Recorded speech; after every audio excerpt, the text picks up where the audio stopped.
You had a video where you were constructing a house for your father, and that is all from your online activities. Yeah. So, mnataka kusikia vile mtu anatoka kwa 10K mpaka ajenge keja? Yeah. Hey, Maze, asante.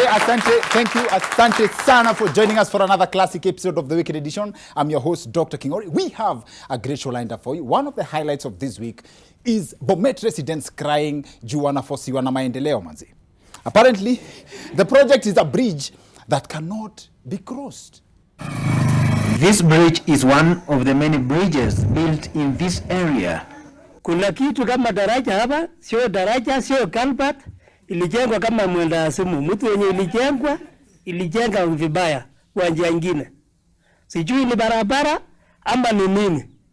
But now residents have been avoiding it, saying that it has hampered their movement instead of easing it. Kulingana na vile hii njia imetengenezwa kwa hali nyingine ambayo haipitiki. Kwanza culvert yenyewe ama daraja yenyewe vile ilijengwa, maji inapitia kando. Na vile hii barabara ilijengwa, vijana wangu huwa wanaanguka kila mara. Wengine karibu wasombwe na maji juu daraja ilijengwa vibaya. As in, hiyo daraja kitu fani ni huyo msee wa boda association ya huko anasema wase wake wanaanguka every time. To mean kuna msee wa nduthi anakuja anajiamini nayo 20. But to the contractor's defense, mina get idea yake, hii bridge ni kama bump. Itafutika with time. So that makes it long lasting. Ni kanyagwe tu. Now the mistake these people are making ni kupita kando. But the bwana contractor mazi, mtu asikwambie kitu, hiyo bridge yako iko juu. Yes.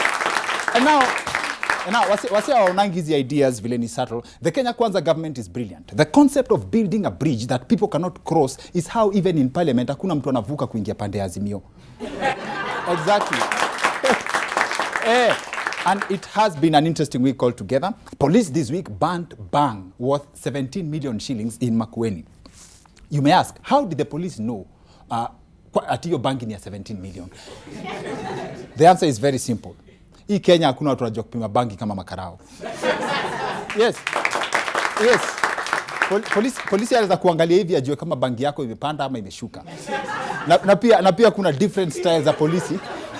Kuna different style ya polisi wanaweza kupima bangi. Good example, if you showed the Inspector General of Police a video of police officers being chased by protesters, he'd be like, no, our officers were not running. They had just overtaken the protesters. In fact, wanaenda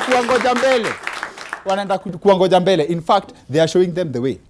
Now, I've never understood the paradox. You're destroying bang na kuichoma.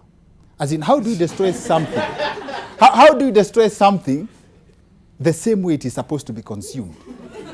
Unashika mtu na bangi, alafu unaenda kuifanyia the same thing alikuwa umeipangia. Hiyo inafanya ikae ni kama ni wivu. Mtu anaweza sema kumbe shida sio bangi, ni mwenye anaichoma. Now here's my problem na hiyo story ya kuchoma bangi wholesale. What measures are taken to make sure that innocent civilians do not inhale the illegal smoke? Think about it. Imagine waamue kuchoma bangi on a Sunday. Bishop ako katikati ya neno alafu serikali inachoma bangi somewhere around. Like, and then Moses said, and then the Lord said to Moses, remove your shoes for you are standing on holy ground. And then Moses said to the Lord, unajua alafu juu sasa kuna pia burning bush around the church. So and then Pastor and a mix. Then the Moses said unto the Lord, ja. Now I think that's what must have happened to this interpreter. We are here, you've not received your miracle yet. And if you are here today, it doesn't matter where you are. It doesn't matter what is happening in life. It doesn't matter where you are. It doesn't matter what they say you can do. But because you're in this church, I say to somebody, God, we visit somebody. You're not going to stop you. You're not going to worry you. You're not going to stop you. You're not going to worry you. You're not going to stop you. You're not going to worry you. Now, still on bang, Maze, Moyale residents have been warned against feeding bang to donkeys for increased performance. Wengine wanapatiwa wanakorogoa bangi hiyo sasa punda na kukorogoa pamoja na chakula ikikula sasa inafanya kazi mingi sana. Hajijui inajua amepata hiyo drug. Hiyo tunalaani. Binadamu ndio anavuta bangi, sio bunda. Na hasa nao pia wameenda sana. Kwanza wao msaki sema ati binadamu ndio anavuta bangi, sio bunda. Ati for increased performance. For increased performance. Mimi siwezi buy punda huko mazi. Utagongwa. Na hii bunda nakuuzia bei ya ngamia sababu inakuja na horsepower. Now, moving on, Kenyans have expressed mixed reactions to reports that Mama Ngina Kenyatta, the former first lady, the first lady in Kenya, should I say, got an increment on her pension to nearly 700,000 shillings. Now, upon further digging, we found that the money is actually pension payment for the country's founding father. That is Mzee Jomo Kenyatta. Now, you see how wale ma finance gurus describe wealth. Ati to be wealthy, you need to find ways you can make money while you sleep. Yes, it seems like now true wealth is finding ways you can make money when you're dead. Now, it makes sense why winning the presidency in Kenya seems like a matter of life and death. Basically, Mama Ngina is getting paid juu ya mtu alimkufia. Now, in other news, a Chinese man has been jailed after he scared his neighbor's chicken to death. Manze alishtua kuku zikadedi. 1,100 chicken. Now the story was like revenge after the neighbor chopped down his trees without informing him. Now this is a very interesting twist and coincidence happening in China barely 2 weeks after in Kenya it was reported that a man associated with keeping chicken was said to be in bad terms with a man whose trees had been cut. Now, hapo kwa kuku pia, tukiwa hapo kwa kuku pia, a Nigerian court has ordered the killing of a cockerel, hiyo ni jogoo, after a neighbor complained of disrupted sleep. As in, mse alipeleka mse kwa koti, jogoo yake inampigia kelele, judge sentenced the chicken to death. Yes.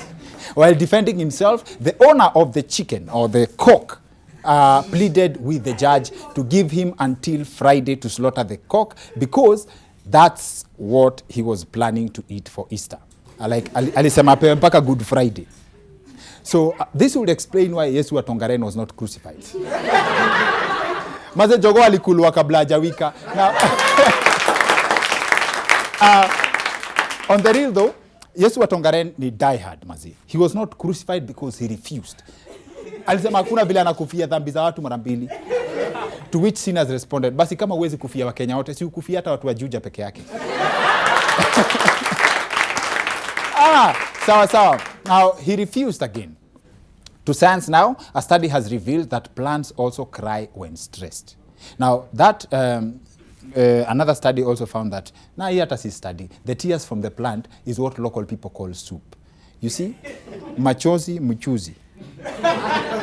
Now, that said, kama kawaida, you know, sahi kwanza inasemekana more children want to be YouTubers than doctors, engineers, or pilots, or any other of those careers. We have an amazing guest on this episode, and she's one of Kenya's top YouTube vloggers. A beautiful story in the making, here to tell us about her journey so that you can judge for yourself kama it's a path you or your child would like to take. Miss Trudy is in the house. Asante. Thank you. Asante sana. She is joining us on the other end of this short commercial break. See you in a bit.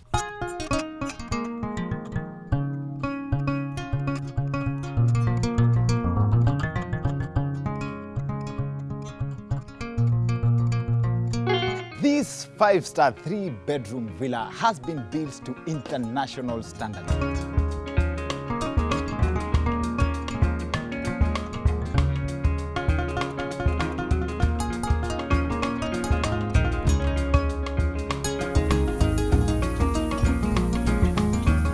One interesting bit about the design of this place is that each room in this compound has a view of the pool. That for me makes this a very child-friendly environment. It means that you could monitor your children playing at the comfort of your bed. Book yourself for a holiday and come have this experience at this prestigious property. Alex.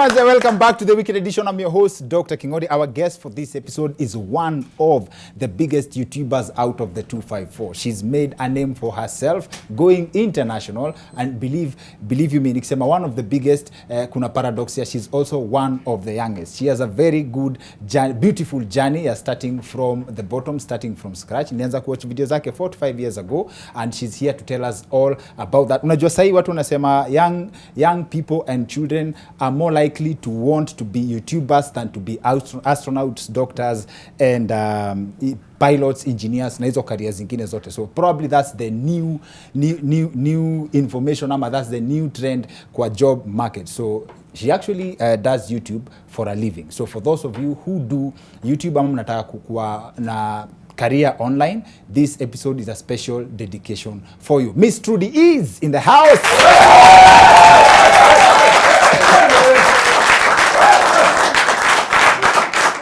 Miss Trudy story yake inaanza kwa alikuwa mademu wa promotion. So, and you have a very beautiful story ya kufutwa job. What was the experience ya kufanya hizo jobs za promotion, na what was your breaking point kuingia YouTube? It wasn't easy back then. We used to do promotions because Kenya hakuna job. You know, kuna watu wamemaliza shule, you have degrees, yes, but there are no jobs. Yes. So you do what you get. Okay. So mimi nilimaliza shule but sikuwa na job. So job yenye ilikuwa available was working in the supermarket as a promoter. Au ni wale mademu mwenye mnasimama in the supermarket, when someone walks in, you approach them and tell them, excuse me, I'm selling Omo. You know, you have to sell it. Ukisema back then, mtu anasikia ni kama 1982. Avana, like kama 4 years ago, before I started YouTube. Now the transition kutoka super mpaka YouTube, what happened? So, me, I had planned my life. Nilikuwa najua I'm going to do promotions for a while and then I get promoted, nikuwe merchandiser. So promoters are those who stand in the supermarket from morning till evening. Usipate ukikaa, usipate ukinil, just stand. Lunch break is like 30 minutes. So me, I was like, if I can get promoted, nikuwe merchandiser. Merchandisers wanakuja wanapanga vitu kwa supermarket, wanaenda. Hawachoki kama promoters. So I was working towards that, but I wasn't getting promoted for so long. Then one day, the owner of the company we're working for came into the supermarket. I didn't know who he was, but I sold the product with my all. And he was so impressed, and he was like, come see me on Saturday, you deserve a promotion. I was like, finally, you know, this is it. So that Saturday I went, and then, you know, in front of many people, like these people here, I was fired, and I thought I was going to be promoted. Okay, sorry. Thanks. Na smile, but because you have it has a beautiful ending. Yeah. But it's also, I was 2 years old when I learned that kuna mademu fanya ulipwa, ama basically kuna mademu wanapangwa job ya ku-approach wase. Like, was that the most difficult? Was that the most difficult part ya job ya promotion? At first it was, because unaweza approach mtu asha kujudge. You know, some people don't even want your time, they don't want to listen, some people size you, and you're like, oh my God, I'm just trying to sell a product. Unajua, I'm working. Some people wanakujudge ni kama you're a con woman or something. Now, what did that teach you? I think God was preparing me for what I do now. I think I'm doing the same thing, just on a different level. Yeah, because I'm promoting places, things, but not in the supermarket, but on my channel. Okay. That, as in, I used to face people who are really tough. I feel it's like the same right now with haters. You have haters online. So I think it was preparing me for now. Yeah. Okay. Na for someone, say old school kama mimi, how do you define vlogging to me? So vlogging is video. Taking videos of anything and everything, and, you know, putting it online. That is just vlogging. That. Yeah, your lifestyle, cooking, eating, traveling.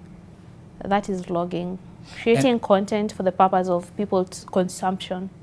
Now, sasa, I believe my first interaction ya video yako was how much detail you had in your video in terms of, now I'm doing this, now I'm doing that, right? Like, oh, I'm walking now, I'm nateremka stairs. How do you know that is content? Like, how does that fit kwa profile? Someone needs to watch this. let me tell you, when I started, I didn't even know what I was doing. I was so confused. I used to see people doing things online on a copy. Like, let me do this, let me do this, let me try this, I didn't know, I hadn't figured myself out yet. But as time went by, I just started, you know, showing my life.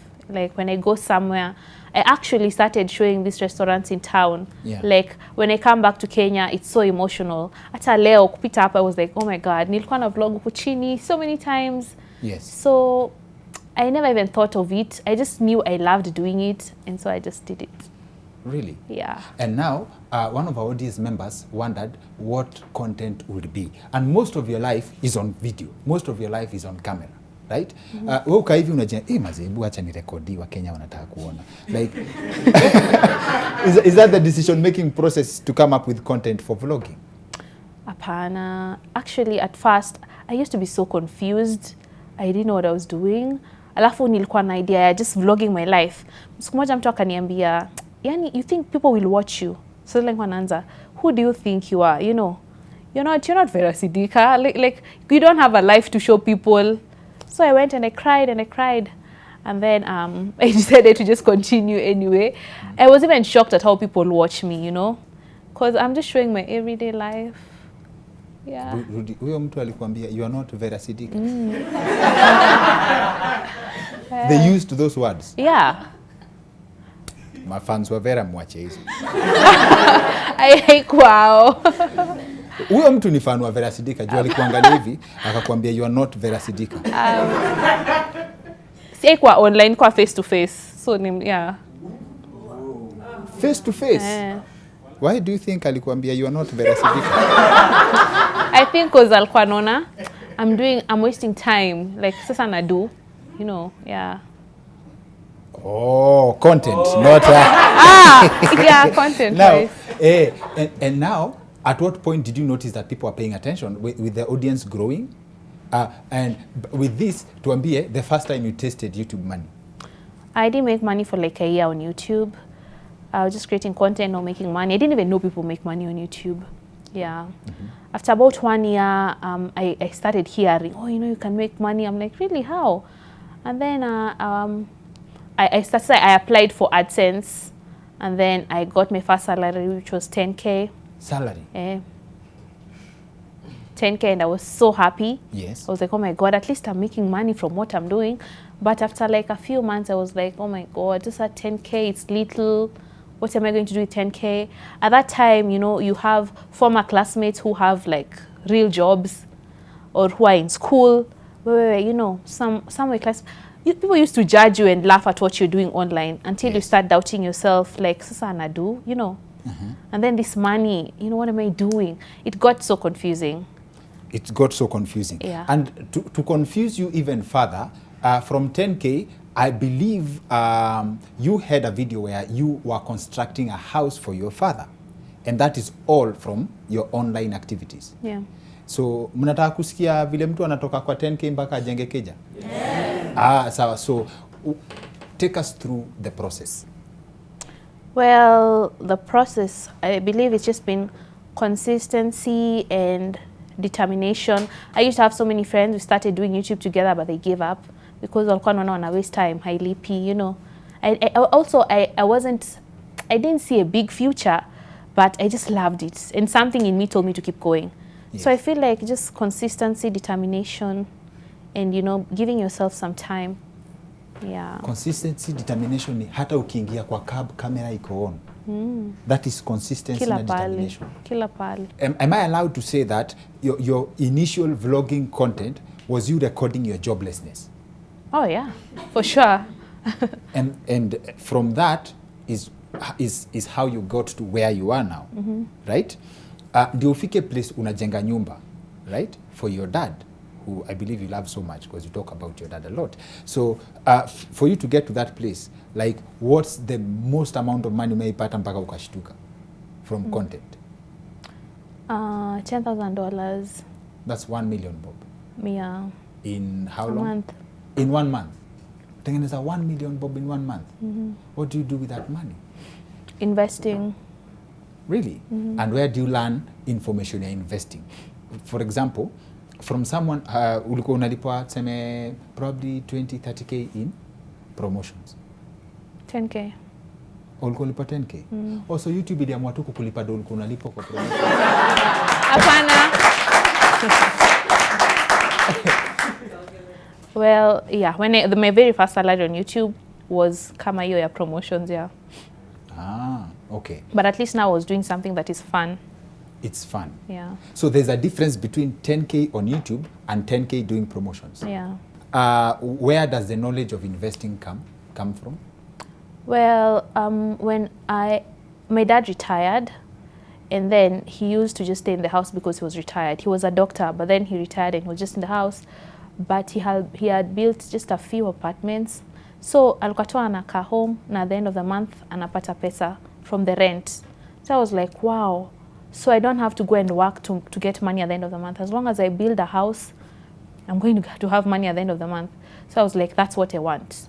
I'm not the kind of person who wants to go out and work every day to get money. So I thought that's the way to go. And what will be your word to mtu anataka kuanza from scratch then? YouTube. Yes, because YouTube is an open platform. Yeah. Anybody can do content. Yes, so what is your word to someone who wants to start? Just go for it and just be you. When I started, I was so scared, like, because I didn't know what I was doing. I used to compare myself to other girls. I thought they were so pretty. I thought I wasn't pretty enough. And then I thought they were so rich. Mimi sikuwa na do. So I was like, I can't afford to do what they're doing. You know, I just felt out of place. But I think there's room for everyone. Just be creative and be consistent. Okay. And YouTube has not only given you money, YouTube has also given you a husband. Right? So how did that come about? So now, you see, I told you I used to make 10k. It got to a point where I just got so depressed, I wanted to give up. Because I'm like, Mimi, I love doing YouTube. But then YouTube inanipea to 10k. And I can't live on this. And if I quit, I'm going to be employed 9 to 5. I don't want to do 9 to 5. So what will I do? I was so depressed that time. And then I got a DM from this random guy on Instagram, and I check it out. He's someone saying he's coming to Kenya to create content. So by the time I was replying, I was 3 months late. He had already left. And he called himself like Kodemaya or something. I'm like, who's this guy? So I replied, and he's like, I'm sorry I left. Then we just continued talking. Like about 2 weeks to a month later, he was like, I'm going to Ethiopia. Do you want to come? I'm like, no, I'm so depressed. Just leave me alone. But then something told me, just go. What do you have to lose? And since I started working, until that point, I had saved about 40k. Mbele na nyuma. I only had 40k. So I was like, you know what? What do I have to lose? You know, let me just go. And that's the best choice I've ever made in my whole life, because I booked my flight. It was 25k return ticket, going and coming. And then I went to Ethiopia and I met him. And he just transformed my life, basically. Wow. So he's the bridge between you making 10k and now you having a breaking point on YouTube. Yeah, for sure. How? Well, he taught me how, because he asked me, what do you do apart from YouTube? I said, I do YouTube. He said, anything else? I said, no. He asked me, how often do you upload on YouTube? I said, twice a week. And he was like, that's your full-time job? I said, yes. Then he's like, people go to work every day. You go to work twice a week, and you say this is your full-time job. If this is your job, you need to give it 100. You need to go every day. So I started uploading videos more consistently, almost every day. And then he taught me how to place ads. I didn't know how people place ads in videos. How do people place ads for someone who's watching? Well, there's a place where you can monetize. When you go to a YouTube studio, there's monetization. Yes. And then you place as many ads as you want. Me, I never used to place ads. So he taught me these are very important. You know, I also never used to believe in myself. So when you go to my tags, I was putting everyone's name. Because I thought when you search them, you'll find me. So I placed ads on my video. I uploaded consistently. And for the first time, I made $1,000. That's and I was like 100k thereabout? Yes. I was like, oh my God, what? I was so happy. I couldn't be. It changed my life. From that time, that's the least I've ever made on YouTube. Wow. Yeah. Congratulations.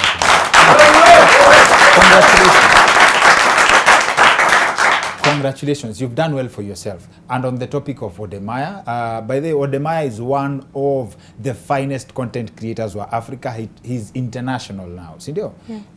By the way, bei wake anafaa kuja show, si ndio? Anafaa tupe hiyo connect, si ndio? He's one of the finest content creators, especially content yake ya real estate. Go check him out. When you meet him, right? You are in a long distance relationship. You travel across Ghana, si ndio? Like when mtu kikoliwa sai niko home nikam ni ndege, si ndio? So our guest on the show last week, and it was Silas Nyanchwani, is an author, pia one of the best. Alituambia a long distance relationship ni scam. How true is this statement? That's absolutely false. How so? Because I feel like my life is the opposite of that statement.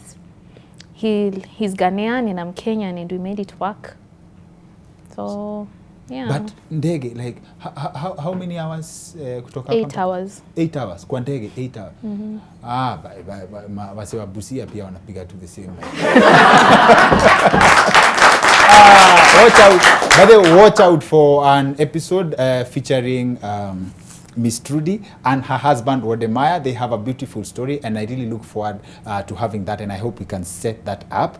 In the meantime, final word kwa mafans wako and the toilet squad kwa comment section. I want to say thank you so much for watching my channel through the years. Like Kingori started watching me like 5 years ago.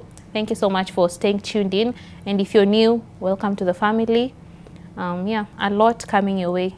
Okay. Subscribe to my YouTube channel at Miss Trudy. Yeah, subscribe to Miss Trudy. Check out her content and you may learn. Are they allowed to learn how you do content?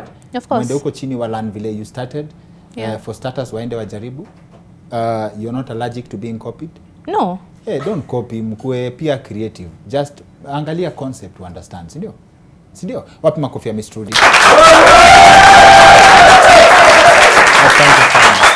sana. That's it for the weekend edition. See you next week. My name is Dr. Kingori.